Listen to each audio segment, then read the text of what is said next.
Hai Sobat Leader, kita berjumpa lagi di video ini masih dengan pembahasan tentang trust ya, yang diambil dari buku The Speed of Trust tulisan Stephen M.R. Covey. Jangan lupa ya, untuk menciptakan trust yang tinggi, sekali lagi ada dua elemen dalam diri kita yang mesti kita seimbangkan terus.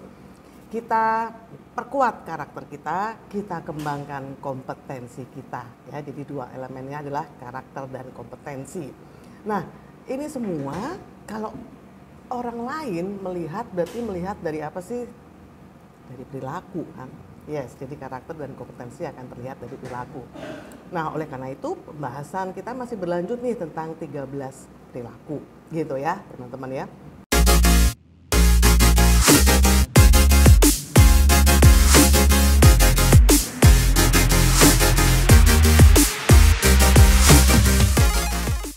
Oke, video sebelum ini kita mulai dengan membahas perilaku yang berkaitan dengan kompetensi, gitu ya, yaitu memberikan hasil, gitu kan ya.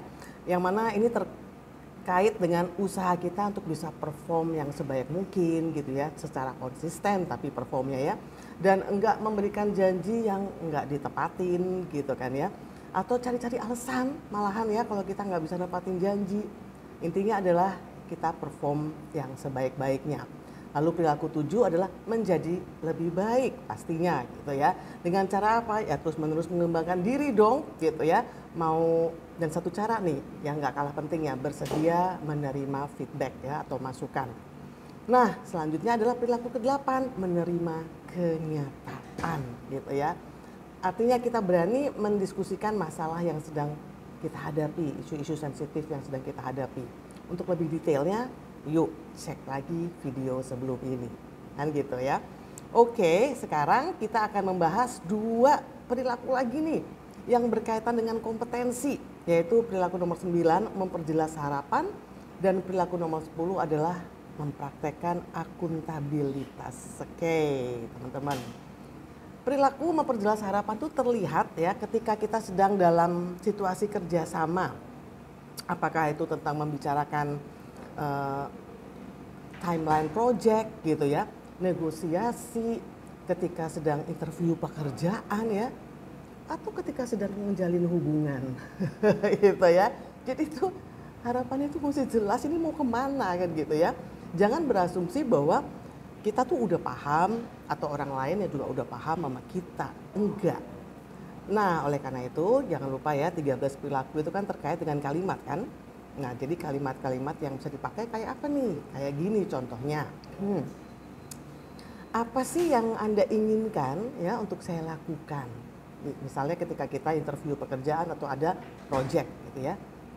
Dan kapan saya harus melakukan atau menyelesaikannya? Jadi jelas. Kemudian contoh yang kedua, dalam proyek apa nih ya, dalam proyek ini misalnya apa yang akan kita tekankan, misalnya apakah kualitas yang ditekankan saat ini, apakah saat ini menekankan tentang biaya gitu ya, atau tentang kecepatan. Jadi itu mesti jelas juga ketika kita sedang mengerjakan sebuah proyek. Lalu kemudian contoh yang berikutnya, berapa lama sih waktu yang Anda berikan pada saya untuk menyelesaikan ini, penting juga gitu ya. Jadi supaya jelas nih waktunya lama, sedang, cepat dan sebagainya. Nah yang terakhir nih, ketika konteksnya adalah menjalin relasi asmara ya dengan orang lain. Mau dibawa kemana sih hubungan ini? Kayak judul lagu ya. Nah perilaku yang ke-10 adalah mempraktekkan akuntabilitas. Di sini berbicara bagaimana menjadi individu yang bertanggung jawab ya.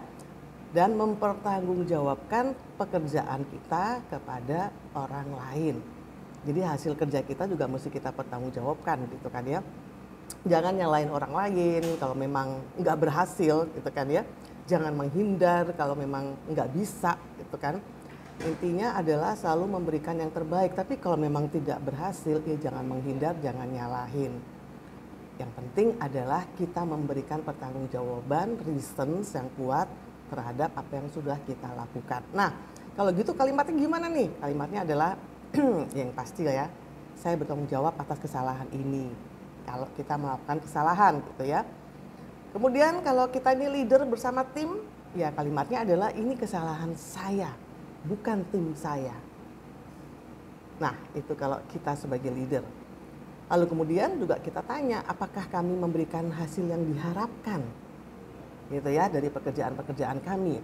Lalu kemudian saya akan menyampaikan laporan kemajuan saya seminggu sekali misalnya begitu ya. Jadi akuntabilitasnya bisa seminggu sekali atau 2 minggu sekali atau setiap hari tergantung dengan proyeknya. Nah sobat-sobat leader, itu tadi perilaku-perilaku yang berkaitan dengan kompetensi, gitu ya. Jadi memberikan hasil, menjadi lebih baik, menghadapi kenyataan, ya, kemudian memperjelas harapan dan mempraktekkan akuntabilitas. Belum selesai sampai di sini loh, masih ada 3 perilaku kepercayaan tinggi lain, gitu ya. Yang mana ini gabungan dari karakter dan kompetensi. Menarik kan? Ikutin terus videonya.